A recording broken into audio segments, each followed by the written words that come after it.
MAIS tarik balik tauliah mengajar Ustaz Abdullah Khairi. Shah Alam, Majlis Agama Islam Selangor menarik balik tauliah mengajar penceramah bebas Ustaz Abdul Khairi di Selangor. Perkara ini dikongsikan penceramah berkenaan menerusi kemas kini di Instagram Abdullah Khairi pada Khamis ini. Beliau turut menyatakan lampiran surat penarikan tauliah mengajar tersebut bertarikh 3 Oktober. Menurut surat berkenaan, MAIS memutuskan untuk menarik balik tauliah mengajar yang dikeluarkan sebelum ini berdasarkan subsection 118 sub 3 Enakmen Pentadbiran Agama Islam Negeri Selangor 2003. Sehubungan itu, pihak Tuan hendaklah berhenti daripada menjalankan sebarang ceramah umum atau mengajar apa-apa tentang Islam di Selangor berkuat kuasa penarikan tauliah berkenaan. Pihak Tuan juga perlu menyerahkan kad identiti tauliah kepada pejabat agama daerah, PAID atau bahagian dakwah Jabatan Agama Islam Selangor dalam tempoh 14 hari dari terima surat ini. Menerusi surat tersebut, MAIS juga turut mengingatkan penceramah tersebut mematuhi arahan ditetapkan atau berdapat tindakan di bawah Seksyen 119 Enakmen Pentadbiran Agama Islam Selangor jika didapati mengajar agama atau ceramah selepas penarikan tersebut. Pada Rabu lalu, Sinar Harian melaporkan MAIS turut menarik tauliah mengajar Ketua Pemuda PAS Selangor, Muhammad Syukri Omar. Kenapa saya bawa isu ni, tuan-tuan? Kenapa saya bawa cerita ini? Dia cerita macam ni. Benda ni dia akan dimainkan oleh orang PAS selepas ni. Inilah dia kerajaan sekular, dia kata, yang menarik balik tauliah daripada orang yang boleh memberikan ceramah agama. Inilah mereka yang orang kata cuba menghentikan dakwah Islam. Dia akan kata macam tu. Baik, yang pertama, ini tak ada kena-mengena dengan Parti Keadilan Rakyat. Okey? Tak ada kena-mengena dengan pentadbiran Kerajaan Negeri Selangor. Okey? Majlis Agama Islam Selangor adalah sebuah badan agama Islam direct bawah Sultan Negeri Selangor. Sesiapa yang mengatakan sedemikian bermakna dia telah derhaka kepada Sultan Selangor. Itu yang pertama. Okey?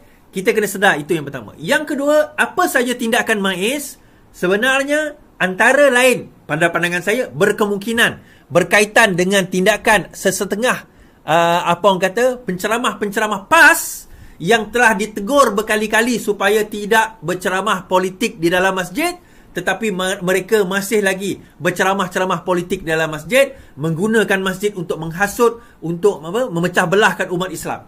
Jadi tidak mustahil ini perkara yang berkemungkinan antara sebab kenapa tauliah tersebut ditarik balik. Kemungkinan saya tak kata Ustaz Abdul Khairi berbuat demikian, tetapi bila merujuk kepada pimpinan ataupun penceramah-penceramah PAS, ini ada kemungkinan yang menyebabkan ia berlaku. Namun apakah sebab sebenar dia berlaku? Yang itu kita kena tunggu ataupun kena bertanyalah kepada MAIS, Majlis Agama Islam Selangor. Tidak ada kena-mengena dengan Menteri Besar Selangor, tidak ada kena-mengena dengan Exco Agama Selangor iaitu YB Faminga, tak ada kena-mengena dengan beliau. Daripada sekian lama, sejak dahulu lagi, agama Islam itu adalah di bawah Sultan. Penentuan, ketetapan, mufti, Majlis Agama Islam bukan di bawah kerajaan negeri, bukan di bawah Menteri Besar, bukan di bawah Exco Agama, tetapi ia direct di bawah Sultan, dan apa saja keputusan direct melalui Sultan. Itu yang kita kena faham dahulu. Sebab isu ini akan dimainkan, tuan-tuan. Percayalah. Isu ini akan dimainkan, isu ini akan digembar-gemborkan, dan isu ini akan dijual.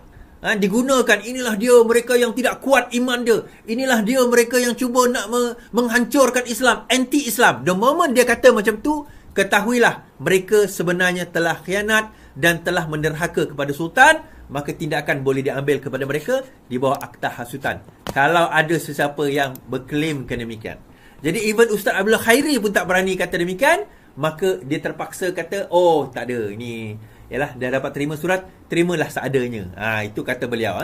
Jadi tindakan itu kita kena faham, dan daripada situ kita kena tahu bahawa ini adalah tindakan Majlis Agama Islam Selangor. Tak ada kena-mengena dengan kerajaan negeri, tak ada kena-mengena dengan dengan Menteri Besar, Exco Agama, tak ada kena-mengena. Apa-apa persoalan, pergi tanya Majlis Agama Islam Negeri Selangor. Majlis Agama Islam Negeri Selangor tu bersekongkol dengan PKR lah. Kalau kau nak kata demikian, maka kau tuduhlah Sultan Selangor berbuat demikian. Okey? Alright, malam ni kita start dengan berita-berita dahululah. Okey, berita kedua yang kita, Virus X atau penyakit X. Penyakit X dijangka mudah tersebar, ancam nyawa KKM. Kementerian Kesihatan Malaysia atau KKM ingin menjelaskan berkenaan penyakit X kini yang sedang menjadi tumpuan banyak pihak. Penyakit X adalah istilah yang digunakan oleh Pertubuhan Kesihatan Dunia WHO pada tahun 2017 merujuk kepada sejenis patogen yang tidak diketahui namun ia berpotensi menyebabkan wabak di seluruh dunia. Istilah ini diperkenalkan bagi menggalakkan peralihan tumbuhan penyelidikan dari strain virus tunggal ke arah pengkelasan virus yang lebih menyeluruh. Seterusnya, memperkukuhkan kapasiti global dalam kesiapsiagaan menghadapi patogen yang belum dikenal pasti ini. WHO juga menekankan keperluan perancangan yang fleksibel dan pembantapan kesiapsiagaan bagi menghadapi penyakit X ini. Kemunculan penyakit-penyakit seperti SARS, MERS, Ebola dan COVID-19 sepanjang 3 dekad yang lepas telah membawa ancaman berterusan kepada kesihatan dan ekonomi dunia. Faktor-faktor seperti perubahan iklim, ekosistem dan urbanisasi telah menyumbang kepada risiko peningkatan wabak pada masa akan datang. Untuk mengatasi ancaman ini, WHO menekankan kepentingan proses saintifik yang telus dalam kajian asal-usul virus. Walaupun ciri-ciri penyakit X masih belum dikenal pasti dan waktu berlakunya penyakit ini belum diketahui, pakar-pakar kesihatan telah menyuarakan kebimbangan tarikh impaknya. Berbanding dengan COVID-19 yang kurang menyebabkan kematian, penyakit X dinyangka akan mudah tersebar seperti campak dan mungkin mengancam nyawa seperti Ebola. Baik. Saya tak tahulah tuan-tuan. Bagi saya macam inilah. Di WHO ni, dia nak bercerita tentang isu penyakit dan nak jadi pemain orang kata penyelidik antarabangsa kepada penyakit-penyakit. Itu tidak masalah. Kajian, mungkin dia ada dana, itu tidak jadi isu. Apa yang kita risaukan apabila WHO ni ditunggang untuk mengancam kedaulatan negara kita. Yang itu kita risau. Baru-baru ini ramai yang tidak tahu, macam saya kata, bahawa ada usaha WHO untuk kita, negara-negara yang sovereign, negara-negara berdaulat ini, sign satu dokumen membenarkan WHO membuat darurat di negara tersebut tanpa melalui parlimen dan juga agung ataupun badan tertinggi di dalam negara tersebut. Itu sendiri adalah satu perkara yang boleh merosakkan sovereignty ataupun kedaulatan negara di dalam negara kita. Nah, perkara ini yang sebenarnya kerajaan kena ambil cakna, kena ambil tahu dan kena pastikan bahawa ini tidak berlaku sekali lagi. Ya, dalam satu peringkat ni kita kena faham bahawa kita kena jaga. Kita kena jaga rakyat, kita kena jaga keselamatan negara dan sebagainya. Tetapi dalam satu peringkat kita jangan sampai teralpa sehingga kita sendiri lupa dan juga kita sendiri hilang kemahiran dalam memastikan dan apa orang kata menjadikan sebuah negara kita ini sebuah negara yang betul-betul berdaulat dan tidak terikat dengan dunia asing. Saya bagi contoh begini tuan-tuan. Apabila COVID-19 melanda, kita serahkan segala-galanya bulat-bulat kepada negara asing untuk mengkaji perkara ini. Kita serahkan bulat-bulat kepada mereka untuk mengkaji perkara ini. Dan pada masa itu, kalau tuan-tuan ingat, kes baru 100 bermula di Seri Petaling, tetapi seluruh negara ditutup. Sampai ke Sabah Sarawak pun ditutup. Pada masa itu saya kata, kenapa perlu Sabah Sarawak ditutup? Kenapa kita tak tutup region itu saja? Kenapa perlu ditutup di seluruh negara pada waktu itu? Dan bukan tak ada kematian pun, tetapi hanya membawa kepada ialah jangkitan. Tak membawa seperti yang kita dengar tadi. Ebola itu sendiri lebih berbahaya daripada COVID-19. Dan itu telah merencatkan ekonomi kita dalam keadaan yang terlalu teruk. Kan? Berlaku, dahlah tutup seluruh negara. Kemudian berlaku darurat pula tu. Dua perkara. Dahlah tutup negara, tutup parlimen pula tu. Sehinggalah berlaku peristiwa sehingga saya kena tangkap tu kan. Ada cerita tu.